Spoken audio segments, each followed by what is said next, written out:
So yung magandang babae mga kabahay and future home buyers, kumusta po kayo? Sobrang excited po ako today to feature this property kasi so February today. So ano bang meron sa February? Siyempre, Ibig Month and Heart Month. Ayan, di ba? So alam niyo po ba na hindi lang po para sa magkasintahan o mag-asawa ang Heart Month or Valentine's Day? Pwede rin po ito sa buong pamilya. Bakit di po natin regaluhan ng maganda at decenteng tahanan ang buong pamilya? Di ba? So dito, may forever ka kasi I'm sure mapapasayo po ang inyong bahay at lupa. Di ba?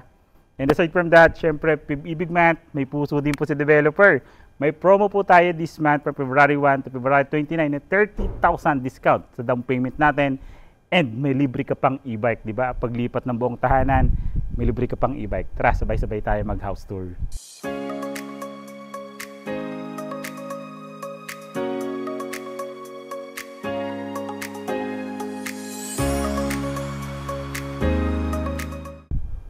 So yung future home buyers, gusto mo ba sa bibili ng property or i-invest mong property para sa buong pamilya? Is nandiyan na lahat or malapit po sa lahat ng pangailangan natin? Malapit po sa malls, almost 5 minutes lang sa mall. Malapit sa pamilihang bayan ng bibili ng property. Malapit din po ito sa pinaka-provincial capital ng Trece Martires, Cavite. Walking distance yung schools natin. Napakaganda ng location. And I'm sure 101% flood-free community. Yun ba yung gusto nyo? Sabay-sabay tayo mag-house tour dito sa ipipictured namin property today para makita nyo na ang dream house nyo. So yun mga kabahayan, future home buyers, before po tayo mag-start ng house tour, again, I'm Randy Salvador, of course my wife, si Julian Salvador. This 2024 kami pa rin po ang susi at tulay patungo sa pangarap nyong bahay. So yun mga kabahay, welcome to Buruxton Park, located at Barangay Cabuco, Trece Martires, Cavite. So ipipictured po namin property today, yung nasa likuran ko is Astrid Townhouse po, na may lot area po siya na 50 square meter, in the floor area naman po is 45 square meter. So dito po may option po tayo kung bibili nyo po is semi-complete or kung mahilig po kayo mag-DIY, bird type finish para sa inyo mga kabahay. So tara, sabay-sabay tayo mag-house tour dito sa ipipictured namin property. Ayan. So ito po si Astrid Townhouse. Kung makikita nyo, lahat po ng mga townhouses natin dito, even the inner units po is may parking space na para sa inyo. Katulad po nito, tatakpan na lang po namin ang plate number nito. Toyota Rush po ito, pasok po siya sa buong perimeter niya. Ito naman yung kagandahan po dito sa pinipictured natin property. Tara, pasok po tayo. Not included po ang ating mga concrete side fence, steel gate, kasi po model house po yung papasukin natin today, pero later, yung bare finish, pasukin din po natin. Yan. So ito yon, kung makikita nyo, pwede nyo itong gawing idea. So nasa model house tayo, so pwede nyo po itong gawing idea for your investment. Sa bibili natin property dito kay Buruxton Park. Kumikita nyo rin po ang taas ng ceiling. So ito sa pinakamaganda, isa sa mga property dito sa Trece Martires, Cavite, na ganito po yung house picture siya, sobrang taas ng ceiling. Siyempre, once na mataas pa ang ceiling, ano po ba pag mataas ng ceiling? Siyempre, well ventilated po yung bahay natin. So mas nakakasingaw or yung init, di masyadong dama sa bahay natin. Although mainit kasi nasa Pilipinas tayo, pero hindi po siya ganun. Kung makikita nyo naman po, hakbangin natin to, tatawid ako dito. Yan. Yan. So yung inner unit natin, dito po kasi may space pa tayo sa gilid which is for inner end unit or corner unit natin. Dito naman po for firewall. Firewall, 1, 2, 3, 4. 4.5 yung lapad ng kabahayan natin. Yung haba niya naman po, 1, 2, 3, 4, 5 metro. So dito pa lang makikita nyo, kasyang-kasya sa sakyan nyo. Tara po, pasok tayo sa loob.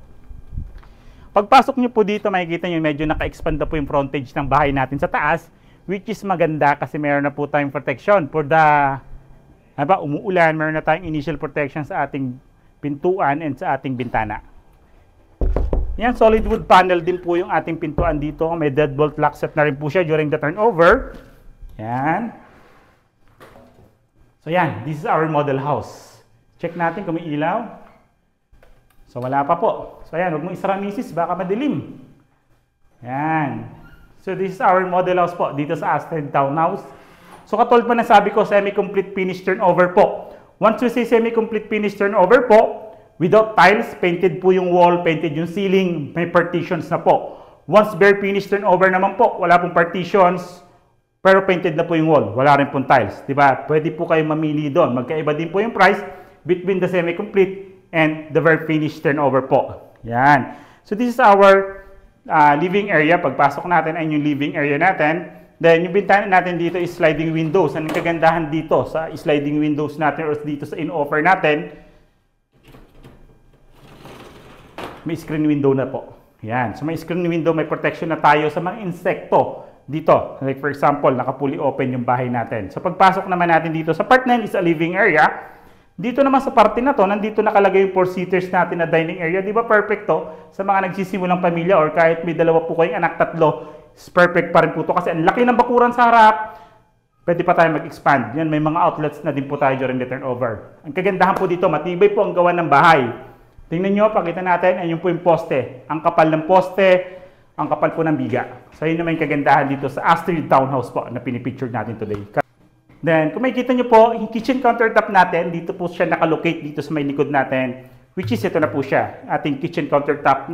Naka-tiles na rin po siya during the turnover and meron tayong mga base cabinets dito.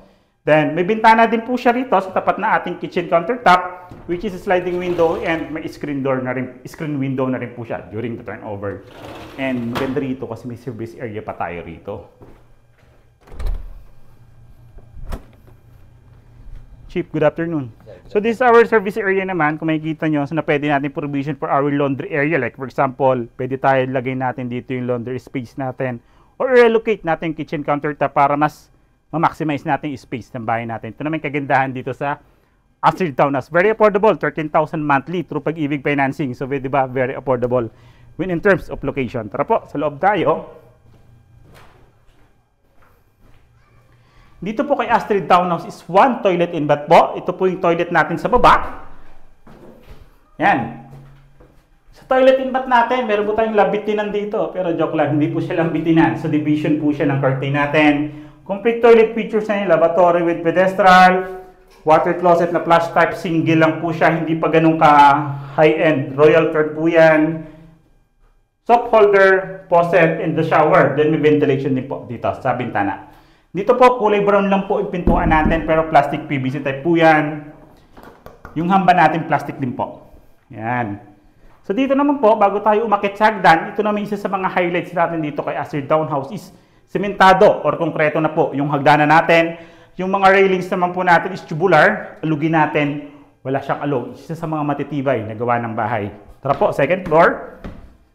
So yan, dito naman po tayo sa second floor. Sa second floor natin, may railings po siya. Then pag-akit natin dito, sliding windows, may screen door din po tayo rito during the turnover. Kagandahan po dito, semi-complete, bare finish turnover, kasama na po itong concrete barrier na to. So ang haba ng concrete barrier natin dyan, na protection natin sa safety ng ating mga kasama sa bahay. Yan. Katulad po ng sabi ko, bare finish and semi-complete po. It's either po sa dalawa. Ang pinasok po natin is model house. Kaya po kung makikita nyo, ito na po yan. So model house, so two bedrooms po rito sa taas. Yan. Solid wood po yung ginamit natin dito. May ceiling na rin po tayo na hardiplex. May bintana na din po tayo dito sa isang bedroom na to. Yan, di ba? Check natin dito. So, hindi pala tayo nagsukat, no? Sukatin nga natin. So, ayun mga kabahay, sukatin natin. Hindi tayo nakapagsukat kanina sa living area. So, this is our master's bedroom. For our master's bedroom, yung lapad po natin is 2 metro. Yung haba naman po, yan, yung haba naman is 4.2 meters. Di ba? Imagine that. Kung makikita nyo, papakita natin, Mrs. Ayan yung mga poste ng bahay natin, no, sa second floor. Poste ng bahay natin second floor. Matibay po ang gawa ng bahay dito. Ang taas pa ng ceiling. Yan. Solid wood yung ginamit. May bintana din po dito is screen windows po. So yun mga kabahay and future home buyers. So nakita nga natin yung picture po natin dito sa Brookson Park, si Astrid Townhouse nga po. Quick recap lang po tayo. May lot area po ito na 50 square meter. And the floor area naman po is 45 square meter. So, available po ito through bank, Pag-ibig Financing, and in-house financing. So, kung saan po kayo mas convenient, so pwede po natin i-apply yung financing na gusto nyo mga kabahay. So, discuss po natin yung total contract price or yung buong kabuuan ng computation po natin dito sa Astrid Townhouse. So, discuss po natin yung Pag-ibig Financing. So, sa Pag-ibig Financing po, may total contract price po ito, which is yung Berg type finish turnover. Magkaiba po kasi yung computation ng semi-complete and the Berg type finish turnover. Yung total contract price po nito ng Berg type finish turnover through Pag-ibig Financing is 2,553,000 pesos po. And then yung magiging total down payment naman po natin, so may required po tayo na 20% down payment po. Ang required down payment po natin is 510,718 pesos po.